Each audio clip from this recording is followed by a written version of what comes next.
Uhali gani ndugu mfuatiliaji wa michezo na burudani, ni kukaribishe kwa mara nyingine tena na zaidi, wewe shabiki kipenzi wa soka ambaye umekuwa ukifuatilia taarifa pamoja na habari mbalimbali za kimichezo.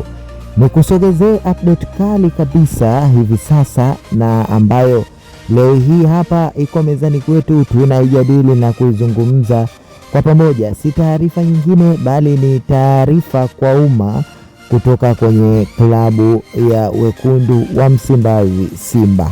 Kabla sija kusomea na kukutaarifu yale ambayo yanaendelea sasa hivi klabuni huko wekundu wa Msimbazi Simba, jambo la kwanza, hakikisha umejiunga nasi ili usipitwe na kuachwa na habari pamoja na matukio muhimu ambayo yanazidi kutokea kila siku kwenye masuala mazima ya michezo, burudani pamoja na habari mbalimbali. Sasa klabu ya wekundu wa Msimbazi Simba imeweza kuongea na wananchi wake ama mashabiki pamoja na wote waliokuwa wakisapoti na kuipendea Simba iendelee vizuri.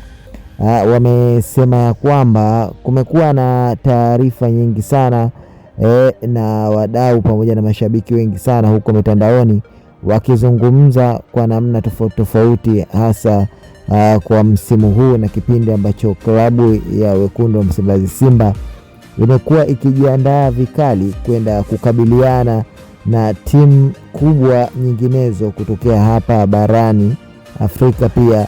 Sasa kipindi kama hiki ni kipindi ambacho mashabiki wengi wanaombwa kukaa karibu na timu ya Simba, kuipa support, kushabikia, kwa sababu mashabiki wanapokuwa na nguvu na energy ya kuweza kuishabikia timu ya Simba, hapo huwa wanawaongeza moto na kuwapa matumaini makubwa wachezaji, kwa sababu wachezaji wanategemea sana nguvu kutoka kwa mashabiki zao siku zote.